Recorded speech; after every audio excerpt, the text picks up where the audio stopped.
Excited to be joined today by Aric Putnam, who is running for state Senate in Senate District 14. Aric, it's great to be with you. Oh, I'm so glad to get a chance to visit with you again. This is fantastic. It's a cool idea, and I'm really glad you thought of us. Well, thank you. The whole idea is just to have a casual conversation. And of course, today is an important day. It's primary day. And so it's just great to have a chance to be with you. And you and I were together in St. Cloud not that long ago, just back in July, weren't we? It was great to see you. Yeah, it was a fun visit. I'm so grateful for you to have St. Cloud on your radar. I know all of Minnesota, but it still feels good in St. Cloud when you come out to see us. That's right. Now it's tea with Tina, so I'm drinking sun tea today that Archie made. He makes it out on the front deck, and it's delicious. What do you have today? Oh, just regular coffee. Oh, that's good. Not quite as fun, but more effective. No, that's exactly right. Exactly right. It's Aric, I just like to take a minute. You and I have had a chance to meet each other a few times, but why don't you just tell us and me a little bit about yourself and your family and how you ended up in the St. Cloud area? Yeah, sure. So I'm originally from California, but I moved to Maine because for some reason I got bored with California. And I lived in Maine for a couple of years where I met my now spouse. And where did you live in Maine? Orono, Bangor. Uh-huh.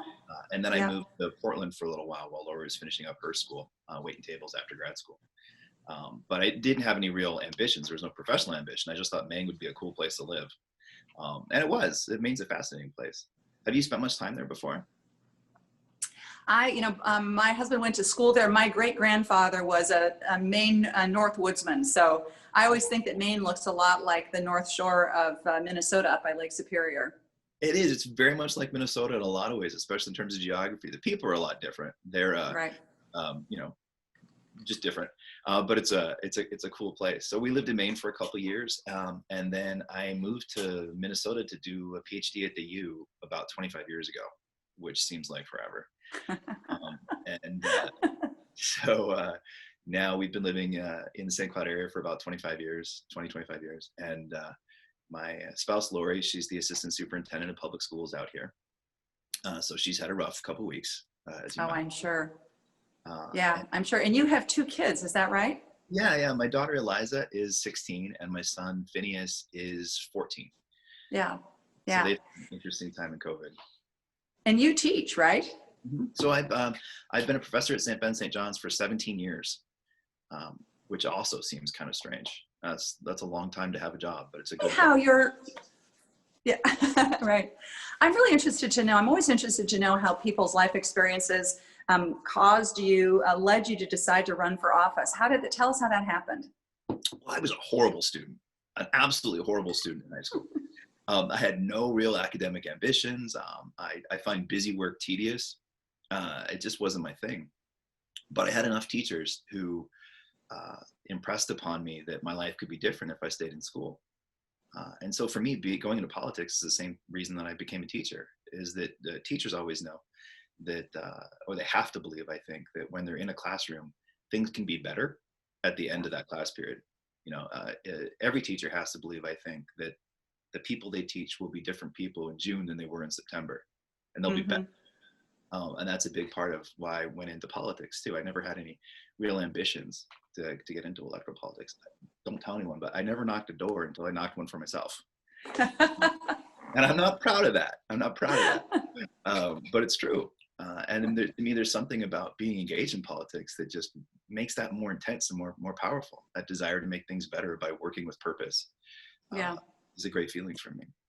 Well, I think it's so interesting what you talk about being a teacher. But as a teacher, you have to be an optimist. You have to just believe that every day you're going to make a difference in somebody else's life, and that you're going to get something out of that too. And I think also in politics, especially right now, running for office, you have to be an optimist, right? You have to believe that you can make a difference and that things are going to be better because of your engagement and the engagement of everybody.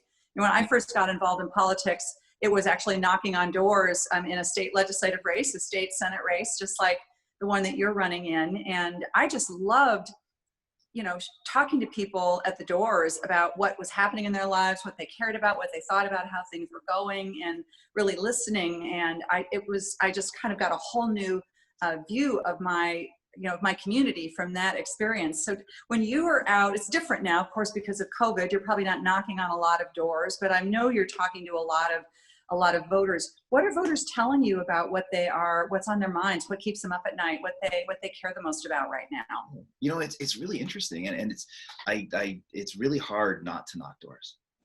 There's something about it. Initially, when I got into politics, I didn't like it a whole lot, but now it's really hard not to do it. But in a lot of the phone calls we're making now, people are actually answering the phone more Right. often, because I think people are feeling kind of isolated and they're looking for that kind of connection. So we are having a lot more phone calls that actually get answered and turn into interesting conversations. One thing that surprised me a lot is that in a lot of my phone calls, I'm getting a tremendous amount of anti-Trump sentiment from people who had voted for him in the past. Mm. And they might share kind of similar beliefs to him. Because, in St. Cloud, one of our big concerns, one of the things we talk a lot about is our cultural complexity. We don't have an immigration problem. We have a cultural complexity problem. Uh-huh. And so people are trying to figure out St. Cloud's identity. Yeah. And so sometimes people will say that they have concerns about immigration, and they still have those concerns, but they also don't like Trump anymore. Mm-hmm. And to me, it's speaking of this larger problem of a crisis of representation. People just don't feel listened to. Yeah. Yeah. I think that, my experience, that rings true with a lot of what I hear from voters around the state. They really want to believe that people are getting into elected office because they want to actually solve problems and do things. And I often say that when I'm out talking to people, you're reminded that people don't wake up every day and identify, I'm a Republican and I need to take my kids to school, or I'm a Democrat and I'm worried about my mom in a nursing home. They're just trying to make their lives work. And so that sounds like that's the same. So when there's somebody out there who's just being so divisive, it just sounds like the politics that they don't really live every day, right? Yeah, absolutely. And I think people are frustrated by that divisiveness. They're annoyed by it. It takes too much energy. Right. To be No, angry. it does. It takes a lot of effort to be angry all the time. And I think that we are collectively tired from all the crap that's happened this year. And then you add that to it too, and I think people just want decency. Yeah.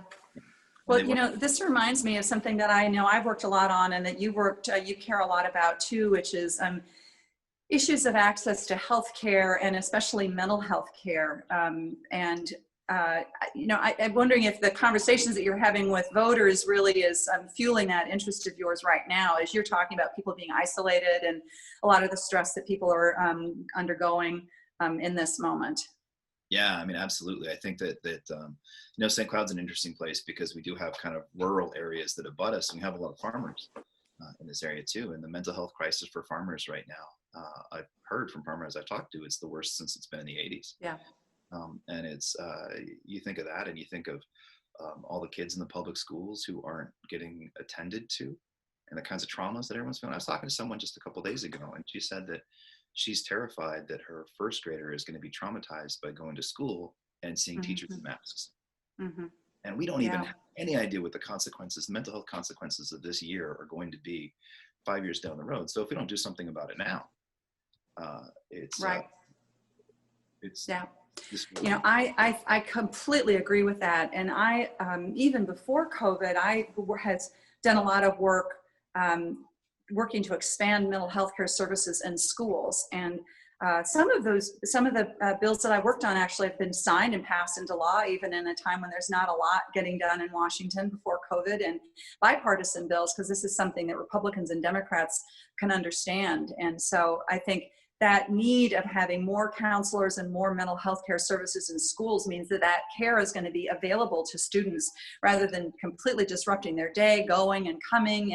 And also I think it helps to overcome the stigma that it still exists, really that people's worry about being discriminated against because of mental health concerns. And think about how much of a bigger deal that is if you are a person of color, if you're a new American, and you're already grappling with issues of discrimination and racism. It makes it even that much harder to get the mental health care that you need. Mm-hmm. It's the story that they always say, or the statistic that I've heard frequently, and nothing's been done about it in the state legislature in the past 4 years, is that Minnesota has the 4th worst ratio of guidance counselors to students in the country. Right. And Leader Susan Kent told me recently, when I tried to show off by knowing that stat, she said it's actually worse if you count school psychologists and social workers were the worst in the entire country. And this has been a problem for 4 years, the state legislature has done absolutely nothing to fix. And when you think about how cheaper a counselor is than a correctional officer, and how better it is to fix problems when kids are in 2nd grade than when they're dropping out of high school, it's just short-sighted. It's a moral concern, but it's also short-sighted. Yeah, exactly. Well, this is something that you can work on when you are in the state legislature next year. This is something that I'm so excited to campaign with you and to win this state legislative seat, the Senate District 14. For people who don't know that much about your district, tell people what, kind of what should they know about the district? So the first thing, and I hate to kind of reiterate this thing that I'm not real fond of, but St. Cloud kind of has a bad rap sometimes. You see it in the New York Times as being a little bit of a problem. To me, St. Cloud's defined by its potential. It's a place that can be awesome. Paul Thiessen once told me that St. Cloud's more like America than the rest of Minnesota. I think that's true. There is so much potential here. We're small enough to make changes, but big enough to need to make changes. And St. Cloud itself is, a small city. It's not rural. It's a small city. It's not a big city. It's kind of the Jan Brady of Minnesota politics, because it's just stuck in the middle. But then we also have, because of gerrymandering, we have rural areas that are attached to St. Cloud proper. So, I went to Township Tuesday a couple months ago, and in Haven Township, and the whole discussion was about the gopher bounty. How do we up the gopher bounty so that teenagers are willing to go out and kill gophers because there's a gopher problem? And those teenagers who are inspired to hunt gophers are in the same classes with a Somali refugee who fled civil war. They're in the same buildings. And that's the only place where those kids are going to sit next to each other. No one's going anywhere. We have to learn how to get along. And so we need more spaces like the public schools to be fully supported, so that kid who's hunting gophers in a rural environment and that kid who fled civil war are helped to get along better. Because they have a lot of common interests that aren't being acknowledged. It's such a great point. I have come to really love St. Cloud. I've visited so many times. When I was lieutenant governor, St. Cloud hosted the governor's fishing opener, and we had an amazing couple of days fishing on the Mississippi River, right in the middle of the city. And I think I love St. Cloud. And it's an interesting thing about your district too, because as you say, you've got the city, and then you also have got some very, small town rural areas nearby. But so we're almost ready to wrap up, but let me just ask you, I always love to ask this question because I love local food and drink and the kind of the cool things that are the local things about your district. I'm not going to ask you what your favorite place is, but what would you say, where would you recommend that somebody go if they want some good local food and drink? Well, that's one of the great things about St. Cloud is the hospitality industry is actually pretty thriving, except for COVID, which obviously is a different situation. But we have a lot of local business, a lot of local restaurants and local cafes. One of my faves is Jules Bistro downtown. So next time you're up, we have to go to lunch there. Not only because the food is great and it's right downtown, and downtown needs some support because we also have chains, kind of spread out, sort of suburban. So downtown needs support. Jules is an awesome place. And the owner, my friend Danella, is deeply committed to community. She actually used to have these open mic nights, but you had to be under 18 to play. Oh, that's so great. Isn't that great? Kids have I love that. I see that all over the state, just like, and that, those kind of places are real community building places, and they bring people together in really cool ways. So next that's time. Right. Well, listen, I know we're about ready to run out of time, and I want to just thank you so much for joining me. And I want to encourage everybody, if you want to get more involved in this election, which I hope that you do, because we need your engagement and your participation. I want to encourage you to go to mobilize.us/Team Tina, and you can figure out all sorts of different ways of getting involved in this most important election. So thanks, everyone, and thanks, Aric, for joining. It's great to see you. Thank you. It's great to see you too. Take care. You too.